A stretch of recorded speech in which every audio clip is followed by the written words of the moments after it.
Bonjour à toutes, bonjour à tous, ici Sor, ici Young pour une nouvelle partie de StarCraft, donc toujours avec Stéphano. Exactement, toujours avec Stéphano. Et le premier Zerg contre Zerg qu'on va analyser de lui contre. Ce n'est pas Cole, Ce n'est pas cool, non. mais c'est qui? C'est Hydra, bien sûr. Hydra, donc le joueur Devil Genius, qui va être opposé à notre petit français, donc Stéphano. Donc on va voir comment cette première game entre deux Zerg va se passer. Donc, vos joueurs qui vont voir qu'ils sont en close position terrestre. Même si une close position aérienne, rien ne va plus. Close position Comme aérienne. Comme te font remarquer ces deux overlords qui se croisent devant la télé du bas, effectivement. Ouais. C'est joli. Est-ce que c'est la même pub que dans la campagne? Oui. Je sais pas, zoom quoi. Pas très intéressant, Et voilà, mais c'est c'est ça, le début de Starcraft. partie. Ça pêche les publicités avant le début de la partie. Ok, désolé, c'était vraiment hors sujet et ça servait pas à grand chose, mais c'est pas grave. Bah tu veux faire quoi aussi? Parce que là ils sont en train de Ouais, droner. voilà, faut bien trouver des choses à dire. Non, donc ils sont en train de droner, donc pas de poule. Donc là... ouais, donc oui, justement, avec tous ces drones, voilà, ils vont envoyer chacun un drone, je pense, pour prendre l'expand. Ouais, ils vont aller prendre l'expand. Et puis parce que de toute façon dans Zerg, c'est le but, c'est de poser la poule la plus tard qu'on peut par rapport à son adversaire. D'accord, avoir la meilleure macro et avoir le plus de drones. pouvoir défendre au bon moment. Ouais, le temps que la poule se finisse, t'as toujours Donc le temps de faire un c'est un gros jeu de scouting alors qu'il est largement favorisé par les overlords. Ouais, ça. Mais sinon, envoyer assez tôt son drone pour... Ouais, parce que là, il n'y a ça pas va, la peine d'envoyer le drone, et puis comme tu l'as dit, surtout en miroir, en fait, les matchs miroirs, le scouting est super important. Ouais, parce que tu te fais push, voilà, c'est... Si t'as rien pour contrer, ça fait mal, un peu comme dans tous les match-up. Mais bon. Donc là, les deux expands qui sont prises cash avant la poule, donc la poule qui devrait partir à 16, je pense, pour soit s'orienter, donc ouais, ça va être soit du Roach ou du Baning, généralement. Bah, d'abord Benning, en fait, pour le début de partie, et ensuite, bah... c'est voir le premier qui va partir sur Roach, celui qui reste sur Benning, le premier qui part sur T2, c'est toujours... On peut passer les Bennings si on fait pas mal de spike rollers. Les spike rollers peuvent permettre de tanker pour switcher directement sur Roach, mais il y a un timing... Il faut avoir les bons timings. Il y a un timing dangereux si on part directement sur Roach, donc ça va être analysé, voir ce qu'ils vont faire, s'ils vont prendre ce risque-là ou pas. Et deux Overlords carrément, il veut tout voir le Hydra. Ah oui, d'accord. Donc il va se placer sur la B1 et sur la B2, parce qu'il ne doit pas avoir connaissance de la B2. Donc là, enfin, connaissance, il le sait, il s'en doute. Hein, oui, il l'a vu parce qu'il n'y avait pas la poule déjà. Il faut bien qu'il écoule son mina quelque part. Donc voilà, donc on a les deux poules qui viennent de s'unir. Qui vont s'unir, ça l'est fini, voilà. Donc faut regarder la Queen qui va bientôt sortir pour finir pour chasser cet Overlord de la base. Il n'y a pas de switch voilà, de prendre. Ouais. Donc ils économisent. Donc là on va voir s'ils vont tout de suite dépenser leur gaz, mais je pense que ça va être le cas pour lancer directement du speed. Le boost métabolique c'est parti. Il va arriver plus vite de la part d'Hydra, donc il va pouvoir peut-être mettre un coup de pression. Stéphano qui devrait le lancer directement. Alors Stéphano, voilà, Hydra qui a lancé 2 airgames pour l'instant. Stéphano qui continue sur les drones. Ouais. 2 queens de chaque côté qui sont lancés pour... ouais, ça va jouer macro. De chaque base. Ça aligne les overlords pour voir venir de super loin les petits assauts de Bane de Speedling. Ouais. Faut pouvoir tout de suite réagir. Une spike roller de la part de Stéphano, donc... Ah ouais. Bah, alors peut-être justement donc pour ce switch Roach. Non, il a parlé. Non, pas du tout. Bien pas du tout. Par contre, alors il doit s'attendre à quelque... Ah oui d'accord, ouais, il a vu 2 speedlings et ça l'a inquiété. Et il veut pas scouter, il veut pas qu'il scoute, je pense, son Baning Nest. D'accord, il veut vraiment pas... Donc là il tente d'avancer la Queen, parce qu'il va pouvoir se défaire du speedling, il faudrait quand même pas qu'il réussisse à passer, mais ça va aller. Non, bon, alors que lui est aussi parti sur Dinchang, donc au final l'affrontement va être rapide, égal et va se jouer à la micro. Ouais, et la macro compte aussi beaucoup pour la reprop quand même, parce qu'il faut être bien réactif sur une injection de loupé. Ouais, mais sur ça, faut pas trop être dans sa base en train de faire sa macro, parce que là, une seule unité et on peut tout... Un Baning caché, ça fait énormément de dégâts, et les 3 Baning de Stéphano. Déjà, voilà, 3 Baning, il avait dû lancer... le bat à chancre un peu plus tôt, non, ils sont sortis tous les deux. Ouais, ils sont sortis. Voilà, les speedlings, il va pas les laisser rentrer, voir les Baning. Hydra qui a droné 4 drones de plus, donc ça peut paraître rien, mais c'est énorme quand même. 4 drones de plus, ça peut être beaucoup dans ce match-up. Là, il la joue aussi en défensif parce qu'en fait, il sait pas, donc si vraiment il y a des Baning, peut-être qu'il pense que Stéphano est directement parti sur Roach. Ouais, Hydra qui a pas grand-chose pour défendre quand même, faut faire voilà, il va choper quelques drones, mais là, il va y avoir les Baning. Voilà, 2 drones de choper. Les spins où il a frôlé le Baning. Ça se joue à rien. Et il lance aussi un aiguillon en point. Et tout de suite, il lance le contre et il va aller directement avec la pression chez Stefano. C'est pour ça que Stefano, il lance 4 Zerglings, il lance 7 drones. Il faudrait pas que ça lui soit défavorable. Mais quand il a même. quand même les 3 banning qui sont là. Hein. Puis Ouais. là, il en refait, voilà. Ouais. Voilà, ils vont pas réussir à passer. Les banning qui veulent pas exploser, voilà. Alors il a dû faire en sorte qu'il y en ait qu'un seul qui explose parce que sinon les autres étaient quand même au contact. Ouais. Mais là, Oh là, il y aurait peut-être beaucoup de... un pour deux. très joli. Oh, les s'est deux un annulé, peu moins ça fait jolis. du Ouais, 2-2, ouais. ouais. Mais le premier banning était très rentable. Hein. Il a réussi à prendre deux cocons, je pense. Ouais. C'est là des cocons. Des cocons, on va dire.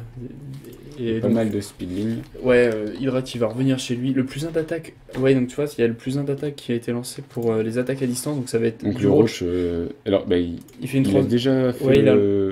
Stéphano. Voilà, non, Tariq Cafard qui est là, et de même pour Stéphano. qui est fini. Il donc, avait la chaîne d'évolution aussi. Ouais, c'est pour ça. Il a choisi B3. de prendre la B3 aussi, parce que son adversaire l'avait pris aussi. Ouais, Donc, ouais, effectivement. il a dû aller la voir avec ses Zerglings, ou alors non, il va la voir. Donc il va le savoir. Donc là, ils sont vraiment. Ils font les mêmes choses. Hein. Enfin, Ouais, mais c'est. ils Ouais. jouent le miroir. Stéphano qui va avoir cette upgrade. Sauf que là, Stéphano a pas mal de banning par rapport à. Faudrait pas se faire avoir. Joli, c'était Ouais, joli. il a pétait pas il a mal. écarté ses speeding au dernier moment, mais c'était vraiment juste. Il a bien joué là, il a pété 2 bannings, c'est plutôt pas mal. Donc l'upgrade il va arriver en retard là pour Hydra, donc il faudra faire attention pour lui s'il se prend une faille de roach. Mais Et Hydra qui est devant niveau drone, drone. ouais. Ouais. Donc c'est plutôt Qui pas mal. prend pour donc lui. encore un gaz en plus de celui-là, donc il va être à 3 gaz et de même 4 gaz pour Stéphano. 4 gaz. Donc ouais, il va être sur 4 gaz, donc il va y avoir beaucoup plus de gaz pour les roach et pour les améliorations en même temps. Ouais, et Stéphano qui prend le devant, enfin ils vont s'égaliser petit à petit. Ouais, Il y a aussi une autre chambre d'évolution, pour l'instant il recherche rien, mais peut-être qu'il va bientôt rechercher. ouais c'est vrai contre Évolution Bolt, de carapace. contre Bolt, on a vu qu'il avait vachement bien joué upgrade, il avait roulé Ouais, et que ça avait super vite, ouais. très bien marché. Donc là, il va peut-être faire la même, parce que si tu affrontes les mêmes unités que toi, si tu fais plus de dommages et que tu as un peu plus de défense, bah, c'est vrai que la différence se fait énormément ressentir. Donc là, ça Voilà, va à un petit ras. run-by pour essayer de choper les speeding, mais là, Ouais, ça va être... tous les bannings sont là en prévention. Donc il va très bien se passer. Gros griffe enfouisseuse pour Hydra. Ouais, donc ça... Donc c'est au marrant, final, ça. voilà, pour l'instant, il n'y a pas eu un gros affrontement, hein, comme ils sont partis en fait assez vite sur les roach et, Ouais, ils sont pas... Ils les laissent chez eux, ils attendent de faire un gros ouais, push. et une composition d'armée un peu plus solide. Et ces upgrades de Stefano, plus 2 pour la Ouais, distance. voilà, il lance tout d'un coup. Voilà aussi la reconstruction de l'IA. Et donc là, il y a 11... Il va se ouais. faire choper un overseer là. Non, Ouais, c'est dommage. Grosse porte et la queen. Donc là, Stefano, il va être devant au niveau des upgrades et devant dans le nombre Et des il roches. lance une Macroach dans sa B3. Ouais, effectivement, ça pourra permettre de reprendre beaucoup. Donc, Stefano. Et Tellement moi, de c'est risques. 4, c'est trop heureux. 4 upgrades de lancer avec le bureau. Donc lui aussi, il a maintenant 2 chambres d'évolution, hein, le 1 d'attaque qui c'est fini, et il a fait la tanière d'Hydralisk. De l'Hydra. Alors en Zerg, à part contre les mutas, mais en même temps je regarde pas trop ce qui se passe dans la base, non la Macroach, il n'y a pas l'air d'avoir de spire ou autre. L'Hydra, c'est plutôt rentable en fait, s'il y a, même contre les roach. Contre les roach, ouais. C'est un DPS très impressionnant, mais Ouais, c'est un gros DPS, mais il faut c'est tanker pas... devant avec les roach. S'il y a des Ouais, roach parce que c'est qui pas tankent très les Hydra, résistant quand même. Hein. C'est pour ça qu'il y a une lignée de Dire, roach et con- derrière les Hydra, ça permet de bien tanker en même temps d'infliger des sévères dommages à son adversaire, donc ça peut être... ouais, d'accord. il recherche la, Parce que la contre portée. contre les mutas, je comprends, Ouais, mais aussi, là c'est pas commun, mais bon. Bah ça peut se faire, ouais. Parce que normalement le switch après les Infestateur. roach c'est directement les infestateurs. Hein, mais... Ouais, mais Hydra ça peut se faire aussi, mais c'est pour ça on va voir. Mais sauf que si Stéphano lui part sur infestateur, mais ce qui n'est pas le cas. pour Là, l'instant. il va faire beaucoup de roach parce que regarde, il cherche Ouais, le là, bureau, il va se cacher sous Il terre va avec... tout faire. je sais plus Roach, comment ouais, ça il a s'appelle. une bonne masse de roach. Mais là, où est-ce que l'armée 33 ouais, roach ça contre pourrait être 24. intéressant pour lui d'attaquer maintenant, enfin de Ah ouais, il a au un moins bon d'essayer de timing. percer. Cole qui se fait une petite creep highway verra, sur ouais. le milieu, mais qui va profiter aux deux joueurs. Donc, ouais, Ouais, pour les il- Hydra aussi, surtout en fait, parce qu'ils sont assez lents hors creep. Ils osent pas se taper et ils se regardent comme ça et Stefano je pense qu'il attend surtout que toutes les upgrades soient finies pour ses roach pour Ouais, là, il va lancer. avoir l'attaque niveau 2 d'attaque et ça va être le moment de le lancer. Alors en même temps, il y a une petite Oh, il y a distraction eu- de ce côté. Il y a eu un magnifique Un joli heal, je banning pense. qui était bien placé et c'est parti. Alors les roach, les hydras là qui vont faire un avec énorme une bonne travail. précave, mais les hydras voilà derrière en fait ouais c'est assez puissant. C'est pour ça qu'ils se rapprochent pour essayer de toucher les hydras, mais bonne micro du côté des hydras, il les recule. Et ouais, comme tu l'as dit, en fait, c'est exactement ça. Hein, avec les roach qui tankent devant et les hydras avec la portée derrière. Ouais, parce que Stefano avait plus de bras. Et surtout, donc, avec le creep pour avoir un bon mouvement, pour bien les déplacer, pour bien gérer tout ça. C'est très, très intéressant. Ouais, c'est vraiment rentable ce qu'il a fait. Voilà, le là. Ici. Exact, c'est ceci. Occupé. Ok, donc la base qui va tomber, excusez-moi. Voilà. Et donc, il a focus. Ouais, la base qui tombe, la macro-hatch qui, voilà, donc il a il Boros et Roach, mais oui, c'était peut-être, enfin, je sais pas, la macro-hatch ici, je vois pas trop l'intérêt. Ou alors il avait anticipé que cette base allait tomber comme ça. Les drones pouvaient continuer à récolter. C'est qui va me la tuer. Et, oula, et grosse défense à l'arrache en plus, et un peu placé. Faut dire que là, il a beaucoup plus de pop d'avance, le joueur Hydra, quoi. Il a 40. Hydra, ouais, bah ouais, parce qu'en fait, il a bien propulsé. Et les hydralisques, en fait, ouais, c'est. Et c'est pour ça qu'il y a l'highway, le creep highway, qui va permettre directement aux Hydra qui sont pas très lents quand même. Enfin, ils sont pas très rapides hors creep quand même. Ils sont super lents hors du creep. Ouais. Donc là, ça va permettre d'aller beaucoup plus vite et de nettoyer et de choper les overlords aussi, parce que comme ça, il enlève la visu, voilà, ouais. Il le met sur supply block, donc ça, c'est un peu gênant. Et c'est pour ça que Stefano est directement ses spines. Voilà, bon, avec quand même les Hydra qui traînent derrière, donc il peut choper le devant de l'armée. Et là, ça va être dur, ouais. Faudrait pas s'en parler quand même. Ouais, c'est pas bête, hein, si il le pense. Il avait bien anticipé. Là, il peut choper les Hydra qui sont plus sur le creep, donc il va avoir du mal. Magnifique, voilà, il le prend des deux côtés et directement. Ah ouais, donc.